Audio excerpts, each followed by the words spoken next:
Salut! Aujourd'hui, je vais te parler de mes 10 thèmes WordPress gratuits préférés. 10 plus 1 en fait, parce que j'avais de la difficulté à choisir. Et j'espère que ça va t'aider dans la conception de ton site. Alors, on regarde ça tout de suite. Donc, on se lance. Pour trouver les thèmes gratuits de WordPress, c'est assez simple. Tu t'en vas sur Google et t'écris thème gratuit WordPress. Vraiment, là, on se casse pas trop la tête pour ça. Et on va prendre ce lien-là ici qui est de wordpress.org. Il y a beaucoup de thèmes gratuits qui sont disponibles sur wordpress.com et .org. Il y en a qui sont seulement disponibles sur .com. Alors, moi, je t'invite à aller regarder du côté de .org pour être certaine d'avoir une compatibilité qui est disponible si toutefois tu n'es qu'à transférer d'une plateforme à l'autre, peu importe. Donc, wordpress.org. Ici, on clique. Et là, tu vas pouvoir faire une recherche en fonction de ce qui t'intéresse. Donc, les thèmes récents, les populaires, ceux qui sont mis à l'avant, et aussi un filtre de fonctionnalité pour faire des recherches selon ce que tu veux dans ton thème, selon ce que tu veux, ce qui soit disponible dans ton thème. Le premier thème dont je voulais te parler, c'est 2017. Donc, c'est le thème qui vient de base avec WordPress quand on l'installe. Puis, il peut avoir l'air un petit peu plate, comme ça. D'avoir juste comme une grosse image en haut. Puis, par défaut, c'est le blog roll qu'on voit à la page d'accueil. Mais il y a moyen de le personnaliser. Je t'invite à aller voir un petit peu là, de quoi ça peut avoir l'air, puis de jouer dedans. Habituellement, quand je clique sur mon lien ici, ok, là, ça me ramène exactement à la même page. Mais normalement, ça m'amène comme à la documentation du thème. Si parfois ça t'arrive de tomber sur la page d'un thème qui t'intéresse et que ce petit lien-là n'est pas fonctionnel, tu peux tout simplement ouvrir un autre onglet puis de faire une petite recherche. 2017, ou pas trop s'il vous plaît. 2017 Theme Documentation. Et j'aurais pu l'écrire en français. Là. C'est juste que moi, je suis comme habituée d'y aller en anglaise. Et je vais cliquer sur le premier lien ici. Et là, on se trouve à avoir comme un petit peu là, le fonctionnement du thème. Alors, si on veut aller le personnaliser de façon plus approfondie, on peut y aller de cette façon-là. C'est le thème par défaut de WordPress. Il peut avoir l'air assez banal comme ça. Mais ici, je vais te présenter un site qui l'utilise. Donc, Myot, myot.ca, donc Mind Your Own Tits. C'est un collectif qui regroupait des photographies, des poèmes pour, dans le fond, faire la promotion de l'allaitement en public, parce que c'est un geste qui est naturel, humain et tout à fait normal. Elles ont décidé d'utiliser 2017 pour mettre de l'avant leur contenu. Alors, ça donne quelque chose de quand même là, très, très professionnel. Par exemple, si on regarde d'autres onglets, on a une petite bande ici. Quand même assez minimaliste, mais très efficace. Un autre qui utilise 2017, c'est le WordCamp Montréal. Donc, ça donne quelque chose. On peut vraiment aller le personnaliser avec des visuels qui punch et aller exploiter les différentes sections qui sont disponibles à la page d'accueil. Donc, myot.ca, c'était un blog qu'ils avaient à la page d'accueil, tandis que le WordCamp, c'est vraiment comme une genre de landing page. Alors, ça donne quelque chose d'assez intéressant. Je vais cliquer sur un autre onglet, voir un petit peu de quelle façon c'est fait. Donc, c'est plutôt intéressant. Je vous encourage à aller explorer ce que 2017 peut vous offrir. Autre thème. Activelo!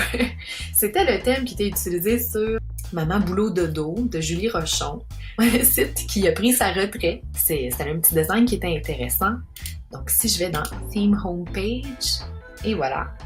Donc, on tombe ici sur le démo qu'on peut aller voir. On a aussi toute la documentation. Puis, ce qui est intéressant, c'est qu'on a toutes ces fonctionnalités qui sont présentes dans le thème, donc qui est compatible avec WooCommerce.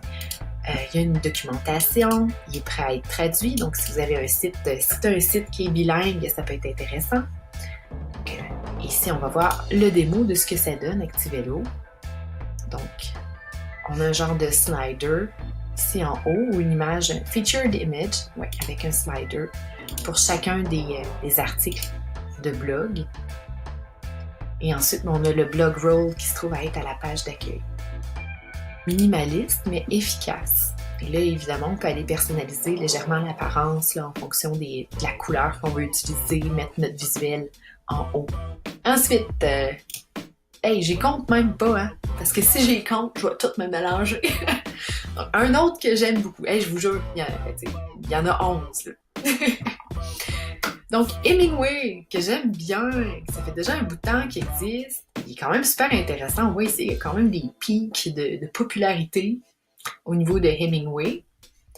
Et si je viens ici à la theme homepage, oh yeah!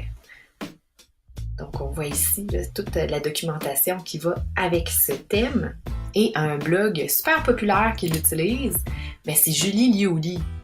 Hein, come on! Julie, elle utilise Hemingway d'une façon très intéressante aussi, super efficace. Donc, pour un blog, c'est vraiment idéal, je te dirais. Même si c'est un site web traditionnel, j'avais une cliente qui l'utilisait, puis ça fonctionnait bien. Ce qui est intéressant, c'est la grande image qu'on a en haut ici, le menu, la façon dont il est présenté, une grosse typographie vraiment visible. Si je clique ici, par exemple, pour aller à l'intérieur d'un article, alors l'image à la une de mon article se retrouve en en-tête. On continue avec un thème qui est vraiment un coup de cœur pour moi, que j'ai utilisé sur quelques sites WordPress.com, mais qui s'utilise super bien sur WordPress.org également, c'est Harmonic. Puis j'aime beaucoup l'effet parallaxe qui est présent dans ce thème-là. Par contre, la page d'accueil n'est pas super flexible. C'est idéal si, par exemple, tu veux présenter tes dernières publications, mais si tu veux y aller d'une façon plus site vitrine standard, peut-être que ça te permet pas de présenter tes contenus nécessairement de la façon que tu voudrais, que tu le souhaiterais. Mais super efficace, puis un effet super le fun aussi. Si je vais ici, par exemple, il y a la nuit des galeries qui l'utilise. Là, en ce moment, là, je suis full screen, ça fait que normalement, le design il est au milieu de la page. Mais donc, ça donne une petite idée. Petit effet parallaxe à la page d'accueil, super le fun. Toujours des images en background pour chacune des sections.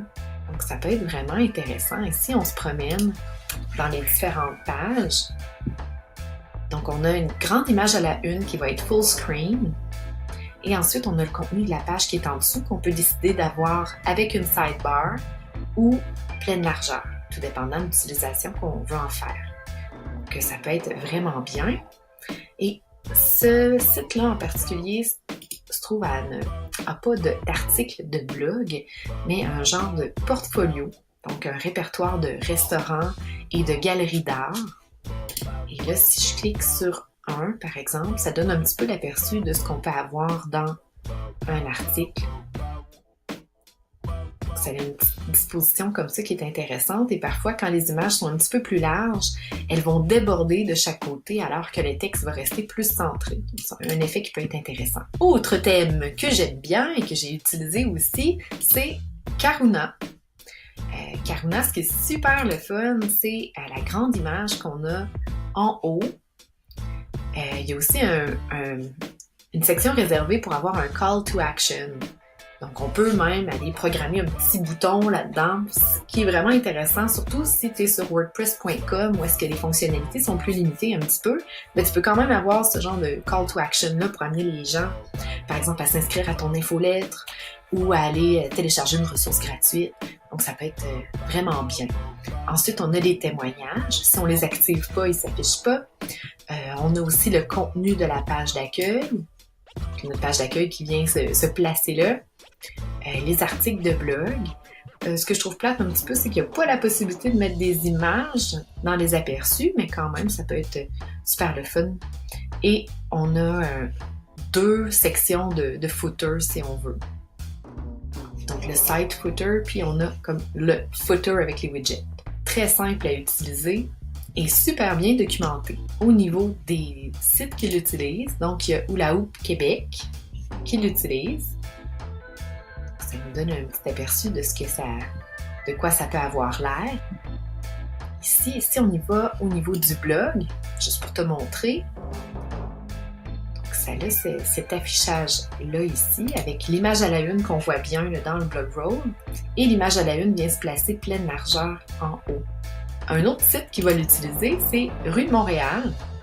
Alors, on a le petit call to action ici pour aller directement à une section du site en particulier qui est le répertoire des BD, le texte de présentation, on a une section partenaires, les articles récents, puis le footer, le website footer qui n'a pas été exploité dans ce cas-ci, mais on a le footer traditionnel. Donc, si je clique sur le répertoire des BD, ça m'amène à la page répertoire des BD. Et pour chacune des pages, on a pu mettre une image à la une personnalisée. Si je clique sur mes auteurs, et voilà. Et si je clique sur les actualités, alors ça a cette apparence-là ici. Et finalement, je ne t'ai même pas montré les BD, je vais cliquer sur une, c'est-à-dire juste pour te montrer. Donc, l'image à la une, qui est personnalisable encore une fois, et de quelle façon là, c'est venu s'insérer. Ici, on clique, mais on peut voir l'image en plus grand. Autre thème que je te présente, c'est Dara.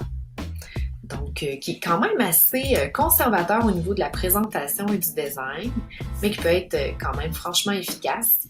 Ce qui est intéressant, c'est qu'on va avoir un slider à la page d'accueil, qu'on peut configurer de différentes façons et on nous explique comment venir le faire ici.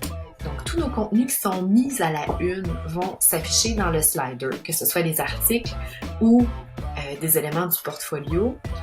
On a aussi le contenu de la page d'accueil qui s'affiche ici et 3 colonnes.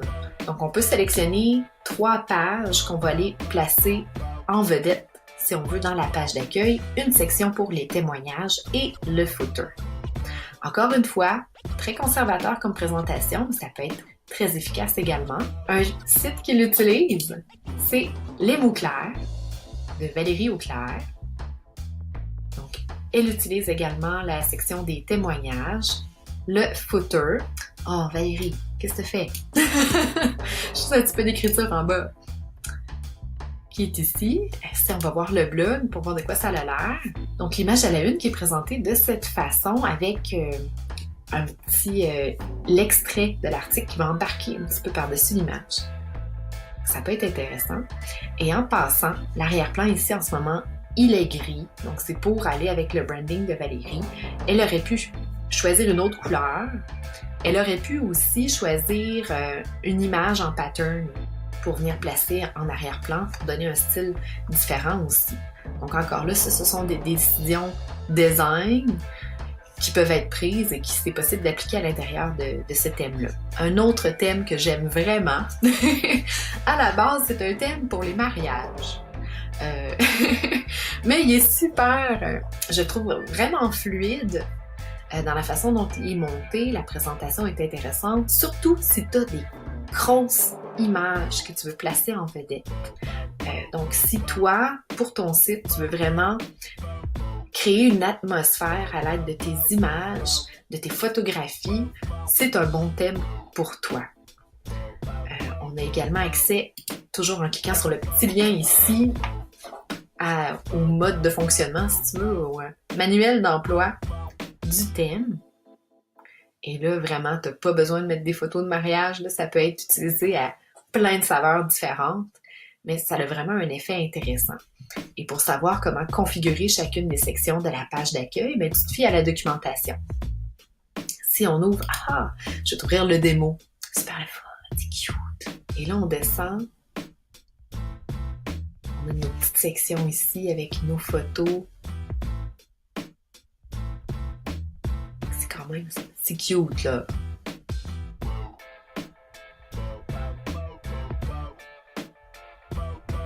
En racontant là, toutes les différentes sections du site. On termine avec une grande image, puis le footer. Donc ça, c'est pour la page d'accueil. C'est possible avec ce thème-là de faire un one-pager vraiment efficace. Et on peut également ajouter d'autres pages dans le menu. Donc ici, le genre de guestbook. Donc, je vais cliquer sur Galerie pour voir un petit peu. Alors, on voit que la disposition est intéressante aussi, c'est dynamique. C'est la fille qui cherche des caractéristiques à dire. Et quand même vraiment intéressant. Puis, je l'avais utilisé pour un micro-site temporaire pour un client qui voulait un site web temporaire en attendant qu'on travaille son site web complet. Donc, c'était pour Fleurs d'Armes. On avait la description du projet en anglais et en français. By the way, chose que je vous recommande pas d'avoir le même contenu bilingue dans la même page, mais là, dans ce cas-ci, c'était nécessaire. Avec le lien vers un film. Alors, j'ai utilisé de grandes images pour créer justement une ambiance, les dates d'exposition et les coordonnées pour contacter. Donc, c'est vraiment un one-pager dans ce cas-ci. Et c'est pas pour un mariage. Un autre thème qui est super bien, c'est Sketch. Encore là, très simple d'utilisation, qui a des fonctionnalités limitées, mais super efficaces. Écoute, si ça répond à tes besoins, tu l'utilises et ça va bien. C'est un thème de type portfolio, mais qui peut très bien être utilisé pour un site traditionnel vitrine, si on veut. Ce que j'aime de ce thème-là, c'est vraiment son aspect minimaliste. Et le fait qu'il y a un slider aussi à la page d'accueil qui te permet de mettre en vedette certains contenus, certains projets de portfolio.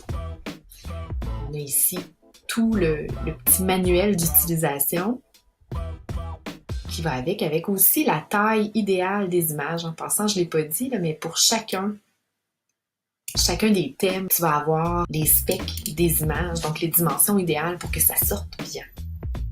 Et là, je dis pour chacun des thèmes de WordPress, non. Pour chacun des thèmes d'automatique, entre autres, et la majorité des thèmes du répertoire. En temps réel, ce que ça donne, donc on a ici Sophie Ruel, artiste, qui fait de l'aquarelle, et elle a son slider à la page d'accueil. On peut l'avoir pleine largeur, on peut l'avoir avec une sidebar aussi. Le sous-menu a l'air de ça. Et encore une fois, en arrière ici, j'aurais pu utiliser une couleur unie, mais on est allé avec une texture. Puis ce qui est intéressant dans le cas de Sophie, c'est qu'elle a fait de l'aquarelle. Donc, on est allé un petit peu vers une texture qui se rapproche du matériel qu'elle utilise pour créer ses œuvres. Autre thème, Loadstar. Loadstar, j'ai jamais eu l'occasion de l'utiliser encore. Je pense que j'ai eu une cliente en coaching qui l'avait. Puis je le trouve vraiment intéressant. Tout comme Affinity, il y a énormément de parallaxe d'utiliser dans ce thème-là, mais il est axé davantage business. Donc, si on clique ici pour que je te montre de quoi ça a l'air. Super responsive, évidemment.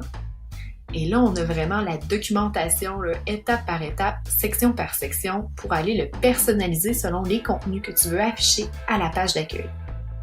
Donc ça, c'est vraiment bien parce que tu es super bien accompagné pour personnaliser ce thème-là.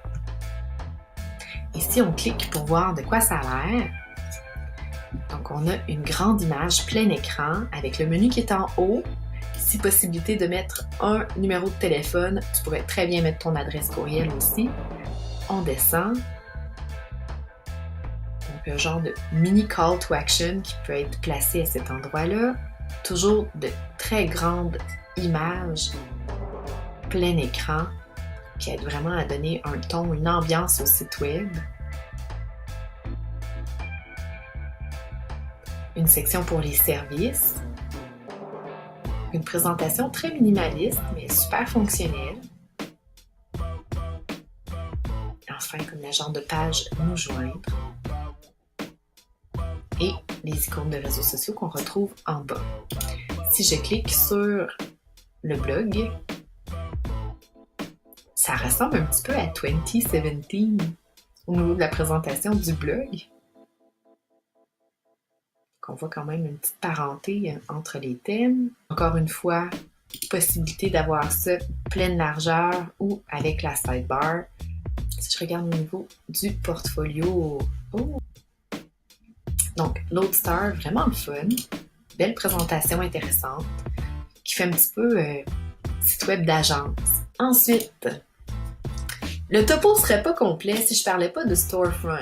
Storefront, c'est vraiment un bon thème à utiliser si tu veux y aller. Si toi, tu sais que tu veux concevoir un site avec e-commerce, donc un site web transactionnel avec une boutique en ligne et que c'est principalement ça, l'objectif de ton site web, c'est d'avoir une boutique en ligne. Si toi, ton site web, c'est plus d'informer, d'offrir tes services, mais que On the side, tu as des e-books que tu vends. Storefront, c'est peut-être pas le thème idéal pour toi, mais si toi, ta business, c'est de vendre des produits, ça peut être vraiment intéressant, surtout que c'est un thème gratuit et qui t'assure une parfaite compatibilité avec WooCommerce. Il a vraiment été conçu dans le but d'être le thème par défaut des sites qui utilisent WooCommerce, donc qui ont une boutique en ligne. Super bien documenté, d'apparence très minimaliste, donc tu peux aller le personnaliser et vraiment y mettre tes couleurs et rendre ça à ton image et y insérer ton branding. Et évidemment, c'est super bien documenté et on peut aller y ajouter des fonctionnalités. Donc, il y a des fonctionnalités qui sont gratuites, il y en a qui sont payantes. Vraiment très flexible, très complet. Et si tu as pour objectif d'avoir un site qui vend des produits, donc qui utilise WooCommerce à son plein potentiel, ça peut être très bien de débuter avec ce thème-là. Enfin, le dernier, mais non le moindre, c'est Spacious. À la base, quand j'ai regardé dans le répertoire de thèmes, celui-là m'a pas sauté dans la face. Je le trouvais correct, il ne faisait pas d'effet wow, mais dans le fond, j'ai eu l'occasion d'intervenir dans un site qui l'utilisait et je trouvais ça vraiment intéressant parce qu'il offre des belles fonctionnalités, il est simple d'utilisation, super bien documenté aussi. Donc, c'est pour ça que j'ai décidé de l'ajouter. Fait que là, je sais que c'est mon dernier parce que quand je regarde mes onglets, j'arrive au bout. Je peux dire que c'est mon numéro 11. Alors, pour terminer la vidéo, je te parle de Spacious, qui est un thème gratuit, qui existe également en version premium, mais que tu peux très bien exploiter là, en version gratuite à sa plus simple expression, qui est mise à jour de façon régulière aussi. Donc ça, c'est intéressant. Et qui peut être utilisé à toutes sortes de saveurs. Donc, si tu as un blog, si tu as plus un site web où est-ce que tu veux mettre de l'avant tes services, il y a aussi un slider qui est intégré. Si on va dans la home page ici, alors on peut télécharger la version gratuite et aller l'installer à ce moment-là sur ton hébergement. Et là, si je regarde ici les principales fonctionnalités, donc il nous affiche aussi ce qui est disponible pour la version Pro. Compatible avec WooCommerce, c'est bon à noter. On aime ça. Et ce qui est bien intéressant aussi, c'est qu'il est Translation Ready. Ça veut dire que tu ne seras pas pogné nécessairement à avoir des Read More dans ton blog. Tu vas pouvoir traduire ça, ça va être intéressant. Et pour te montrer l'exemple du site dans lequel je suis intervenue et qui l'utilise, donc c'est la boîte rouge vif, qui est un programme, donc un organisme autochtone à but non lucratif de l'Université du Québec à Chicoutimi. Et eux l'ont utilisé pour leur site. Donc on a un grand slider ici à la une et la page d'accueil qui a été construite de cette façon-là, quand même très flexible aussi, les projets qui sont mis de l'avant. Et là, si je clique sur des services en particulier, donc encore là, on a une en-tête qui est personnalisable pour chacune des sections. Ils sont mis à leur branding. Donc bref, ça fait le tour des différents thèmes WordPress gratuits. En fait, mes préférés. Il y en a plein d'autres. Si tu vas en utiliser un sur ton site, si tu démarres ton site, que tu veux explorer, je t'encourage à le faire. Avant tu peux peut-être mettre un article de blog et créer ta page d'accueil, juste pour que ces pages-là existent, que tu puisses aller voir concrètement avec ton site à toi ce que ça donne. Et là, c'est le temps.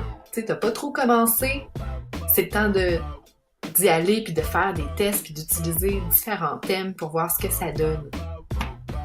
Et évidemment, si tu es capable d'aller voir ce que ça donne en temps réel sur de vrais sites qui sont en ligne, à ce moment-là, c'est sûr que ça te donne un meilleur aperçu de ce que ça peut faire puis du résultat final que ça peut avoir pour ton site à toi.